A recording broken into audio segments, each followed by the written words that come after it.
look like Breanna Stewart and Sabrina Ionescu has broken their silence about this massacre their team just had. The result was pure gold as the reigning champs were completely destroyed on their home court. Following a 14-point defeat, Sabrina Ionescu and Breanna Stewart took the microphones.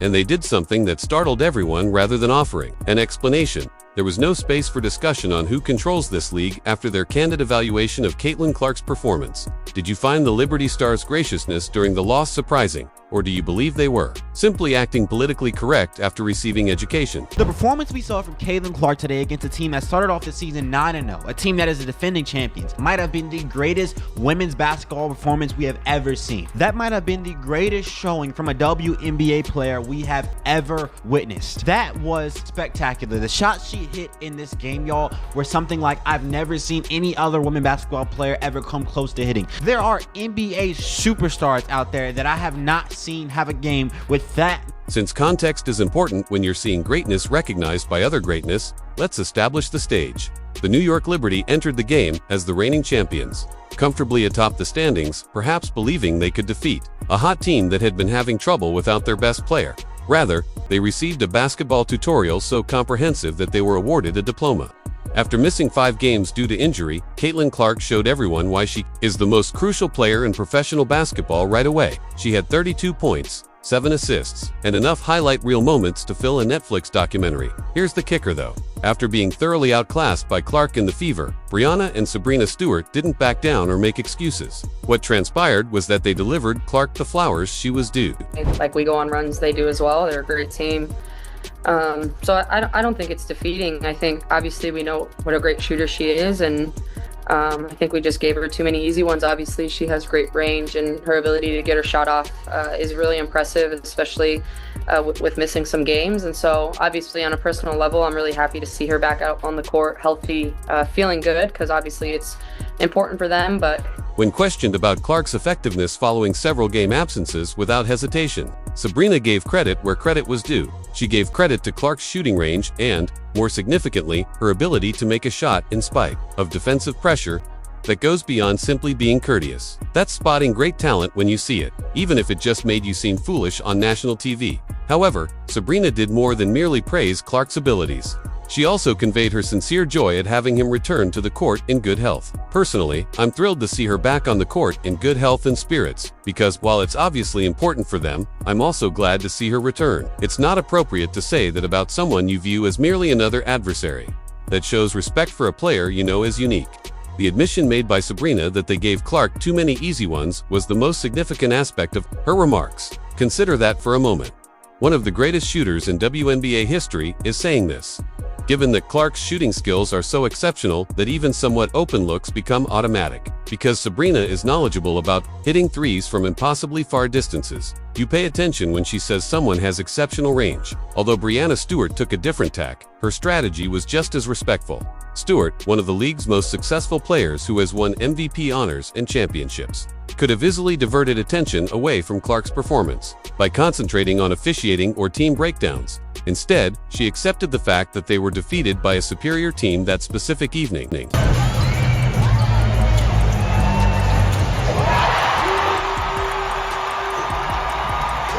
Throughout the game, Stewart's body language spoke for itself. Stewart was watching from a distance to protect her when Clark hit that logo 3. Stewart seemed to like the picture and grinned instead of displaying annoyance or rage. That's the response of someone who realizes they just saw something exceptional, even if it meant their team suffered a setback. And we had our moments. We got back into the game. We had that run when Stewie was guarding Caitlin Clark, but then they executed well. And we had so many breakdowns on defense, and they made shots. They really punished us on that end, making 17 threes from 35. It was just too wide open. So the defensive lapses Stewart mentioned were caused by Clark's gravitational pull on opposition defenses and weren't the product of careless errors. Teams must defend entirely differently when a single player can pull up from anywhere past half court and make it appear ordinary. The Liberty were forced to attempt protecting Clark without exposing everyone else, and they were utterly unsuccessful. The background of the rivalry between Clark and other WNBA players that media outlets have attempted to create makes these post-game remarks even more noteworthy. Rather than contributing to contrived drama or disparaging Clark's accomplishments, Ionescu and Stewart chose to be forthright and provide candid evaluations of what they saw. Even the most biased spectator cannot dispute the story that the game's numbers tell.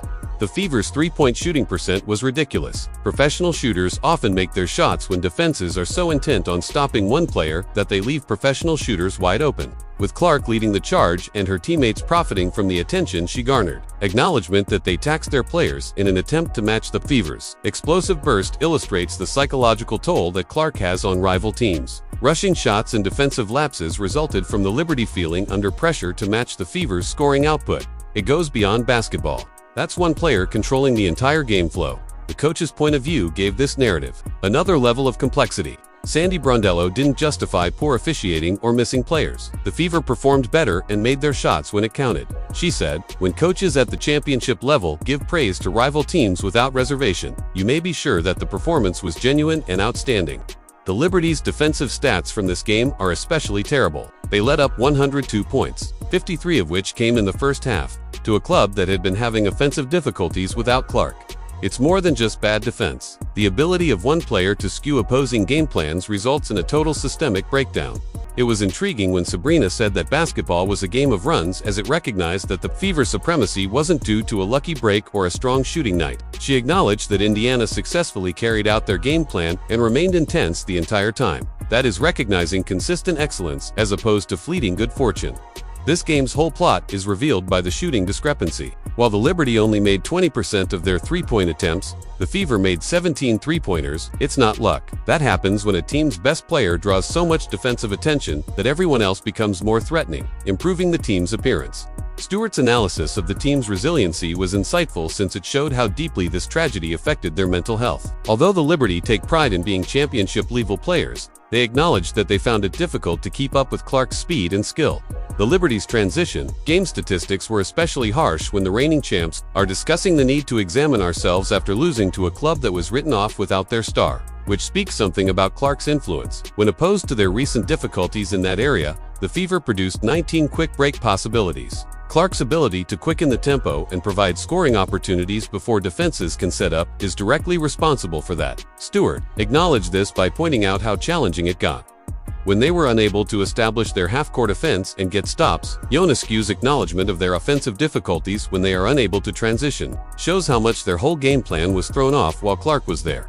Defensive stops that resulted in attacking opportunities were the cornerstone of the Liberty's identity. However, the entire structure collapses when the other side scores goals at will. Clark didn't simply outperform them with her own efforts. She also destroyed their team's idea.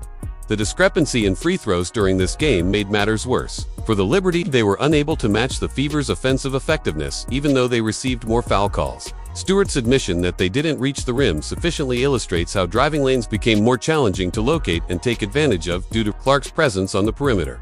The conversation on coaching changes was especially fascinating since it showed how the Liberty tried several defensive strategies to slow down Clark but were unsuccessful with each one. They tried zone coverage. They made an effort to completely bar her from the ball. Nothing was successful. When coaching staffs at the championship level run out of things to say about a particular player, that player has moved beyond the realm of basketball, because they implied that this defeat made them reevaluate their position in the league hierarchy. The steward's remarks regarding team identity and knowing who we are were telling. The Liberty went into this game as the league leaders and reigning champs, but they came away wondering if they were indeed the best team when everyone was well. These post-game emotions gain additional depth from the global viewpoint. Stewart and Ionescu have both played international basketball for their nations and are well-versed in elite basketball, because it comes from athletes who have faced the best in the world and are aware of brilliance when they see it. Their assessment of Clark's potential is given more weight. Sabrina's particular reference to Clark's ability to make her shot brought to light a distinction between proficient shooters and outstanding scorers. When the game is on the line, it's not only about making open shots, it's also about creating and making shots under pressure with defenders all over you. Throughout this game, Clark frequently displayed that skill. Stewart mentioned defensive communication problems, but these weren't sporadic mistakes. They resulted directly from Clark's movement and judgment, which made defenders make snap decisions that frequently turned out to be incorrect. Even championship-level teams begin to appear unimpressive when a single player can routinely put 5 defenders in difficult positions. The conversation over play speed demonstrated how Clark's return altered the game's overall rhythm. The Liberty are accustomed to setting the pace and directing play. but Clark's arrival compelled them to adopt an up-tempo approach that benefited Indiana's players and strategy. Stewart's recognition of this demonstrates his professional regard for Clark's influence on gameplay. This commendation was given for a shooting performance that involved more than just made shots. It also involved shot selection and quick decision. Even despite making very challenging attempts, Clark constantly made the perfect strokes at the proper times. Ionescu's acknowledgement of this demonstrates an awareness of the characteristics that distinguish truly exceptional players from merely competent ones. Clark's return instantly restored the Fever's attacking identity, making the team chemistry conversation pertinent. Players who had been having trouble finding rhythm without her now appeared at ease and self-assured. Stewart's assessment regarding execution recognized that one player was greatly improving everyone around them, not just displaying exceptional genius. The Liberty's attempt to put Clark under defensive pressure failed dramatically since it gave her teammates more opportunities. Stewart's acknowledgement that he let up too many open ones demonstrated how Clark's stature as a scorer gives her advantages that go much beyond her own. The post-game interview's examination of the game plan demonstrated how well the Fever had prepared for this encounter. They successfully exploited defensive inclinations that championship teams typically conceal and targeted particular Liberty flaws. The execution of these strategic advantages relied heavily on Clark's court vision and decision-making. Once Clark found her stride, the game's momentum changes all appeared to favor Indiana. Due to Clark's ability to create offense from anywhere on the court, the Fever had an answer even when the Liberty made runs. Stewart's recognition of this fact demonstrated his professional admiration for a player who has the ability to alter game results on their own. Beyond simply scoring goals, Clark's 7 assists demonstrated her capacity to improve teammates' performances. Demonstrating her statistical domination, Ionescu's appreciation of Clark's full game demonstrated an awareness that winning is influenced by more than just individual scoring for genuinely great players. The consequences of this defeat for the title were not lost on Stewart or Dion. They admit that when Clark is healthy, losing to the Fever alters the debate over which club is truly the greatest in the NBA. That is hardly the type of casual admission made by reigning champs. These post-game remarks demonstrate a level of respect that goes beyond simple business etiquette. Both athletes acknowledged that they had seen a performance that made clear to everyone why Clark is regarded as a generational talent. They demonstrated the kind of sportsmanship that uplifts the league as a whole by being willing to give credit where credit is due. You know, something exceptional happened when the defending champions publicly commended the player who had embarrassed them. Ionescu and Stewart might have offered an explanation, but instead they respected Clark for her outstanding performance. How did you feel about their elegant reaction to being outperformed? Hit the like button, leave a comment below, and sign up for more insightful WNBA analysis.